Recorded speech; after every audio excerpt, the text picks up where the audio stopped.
Kan daawwachaa jirtan Yookoo Dr. 724 Dream Health PLC'f Ethiopian Broadcasting Corporate EBC waliin ta'uudhaanii qophii waa'ee fayyaa keenyaa qopheessinee isiniif dhiyeessinuudha. Kan torban kana amma jalqabeera. Bakka jirtanitti nagaan keenyas nagaa qabu. Qopheessaan qophii kana ani Abdii Dingataati akkasumas ogeessi kaameeraa fi sagalee keenyaa Geediyoon Mikaa'el. Daayirektarri keenya Saggaayee Miruuti waliin turan afeerraa kooti. Har'aa wantoota baay'ee isin fayyadu walii wajjin ilaalla. Keessumaa mana keessatti yoo namni nu jalaa dhukkubfate, yoo namni nu jalaa dadhabe yookaan hafuura baafachuu dadhabe, onneen isaa dhaabatte, nu jalaa gubate maal gochuu qabna kan jedhu walii wajjin ilaalla. Bineensi illee yoo nu hidde maal goona? Ogeessa anesteeziyaa critical care fi pain medicine Dr. Xurunasha Bishaan qabadhee dhiyaadhee jira. Isaan wajjin turtii muraasa goonaan waliin turan afeerraa kooti. As studio Yookoo Doktoritti argamu keetiif guddaan si galateeffadha. Galatoon. Egaa har'aa wantoonni nun walii wajjin ilaallu afaan meedikalaatiin first aid ittiin jenna. First aid yookaan immoo gargaarsa yaala fayyaa hospitaala dhaquun dura yookaan immoo dhaabbilee fayyaa dhaquun dura namoonni gochuu qabanii maali kan jedhu walii wajjin ilaalla. Mee WHO'n egaa mana tokko keessa yoo xinnaate namni tokko first aid kennuu danda'utu irra jira kan jedhu kaa'ee jira. Kun immoo uummata keenyas ni dabalata jechuudha. First aid gaafa ittiin jennu namoonni beekuun isaanii akkasumas immoo procedure hojjechuu danda'uun isaanii faayidaa eenyuuf qaba isa walii wajjin ilaallu. Beekumsa kana qabaachuun dandeettii waan kana gochuu qabaachuun maatii masana guutummaa fayyada. Yoo xinnaate namni tokko yoo keessaa beekee namni sun mana keessa jiru maatii keessa namni tokko balaan kun irra ga'ee gargaarsa gochuu danda'a jechuudha. Kanaaf hamma danda'ametti namni hundumtuu beekee in filatama. Sababni isaa eenyurra akka ga'uun beekamu. Nama tokko qofa barsiiste namni barate suni yoo balaan sun irra ga'e namoonni warri kaan isa gargaaruu danda'an taanaan waan hin fayyadneef yoo danda'ame maatii keessaa namni hundumtuu gargaarsa yeroo jalqabaa kana gochuu otoo danda'e baay'ee filatama. Keessuma ijoollee keenya kan itti dhiisnee deemu warra daa'ima namaa qaban mana keessaa namoota nyaata namaa bilcheessan mana namaa eegan waardiyyaa mana eeguu ta'uu danda'a. Waan kana barsiisuun akka isaan yeroo nuun illee hin jirre yeroo maatiin illee mana hin jirre daa'imaaf gargaarsa godhan namuma rakkoon kun irra ga'e kamiifuu gargaarsa godhan fayyada jechuudha. Kanaafuu danda'amnaan eenyuyyuu barachuu qaba. Keessumattuu garuu namni yeroo hundaa mana keessa oolu namni yeroo hundaa manatti argamu waa kana mootoo baratee baay'ee barbaachisa. So egaa walumaa galatti namoonni beekuu akka isaan qabanii dhaabbanni fayyaa addunyaas rikoomandii godha. Nuni ogeessonni fayyaas namni hundinuutu danda'e akkumatti jetteetu beekanii gaariidha. Garuu mee jechuumti first aid ittiin jennu kuni yookaan gargaarsa yaala fayyaa mana yaalaa utuu hin naqin yookaan ogeessa fayyaa bira utuu hin naqin jechuun maal jechuudha? Hiikumti isaa akkasumas daawwattoota keenyaaf sirriitti akka galutti faayidaan isaallee maali? Gargaarsi kun yeroo namni balaan irra gahu balaa tasaatti. Abiddaan gubachuu, waa nama idduu, waa nama kutuu, kufuu, cabuu yookaan immoo kufanii meelachuu, kufanii miilli nama jala deebi'uu balaa tasa namarra gahudha. Balaan kun immoo dafamee yoo ammaaf ammatti yaalliin godhamu ta'ee itti fufee miidhaa guddaa fiduu danda'a.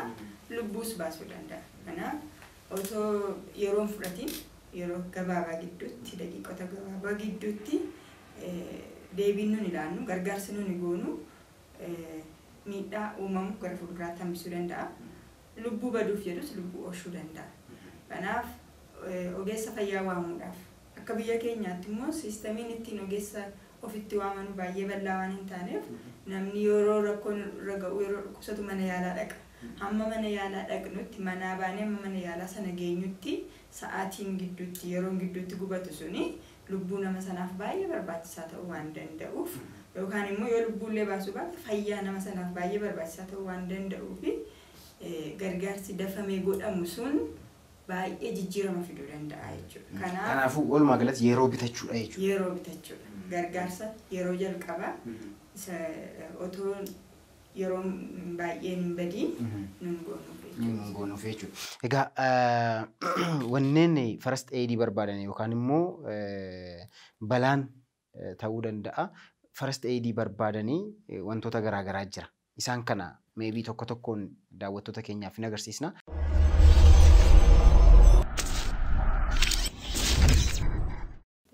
Egaa mee gara egaa asmaanii namoonni baay'een qabu asmaan kun immoo yeroo tokko tokko nama dhiisa yeroo tokko tokko immoo garmalee namatti cima gaafa namatti cimu qilleensa hafuura baafatanii gashachuu yerootti namni dadhabu ni jira.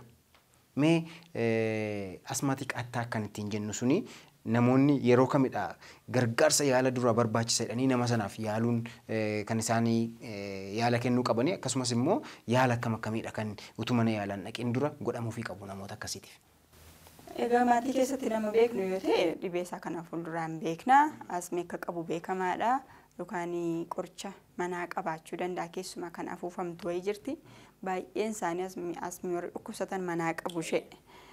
Kanaaf dhibee isaa beekna. Yeroo hafuura kutaan jalqabu akka qufaasisuu godhee achumaan hafuura kutuu jalqaba booda hafuura baafachuu dadhabu. Kana yeroo arginu inni jalqabaa nun yaaduu qabnu asmii sanatti cimeedha. Nama beeknu nama asmii qabu ta'e nama nun hin beekne nama amma argine yookaan konkolaataa keessatti wajjin taa'aa jirra yookaan iddoo tokkotti wal argine kaaffeetti ta'uu danda'a lafa hojiitti ta'uu danda'a seenaa nama sanaa dhibee nama sanaa ta'uu hin beekini yeroo sana hafuura citu yoo jalqabe sagaleen dhagahamu jira.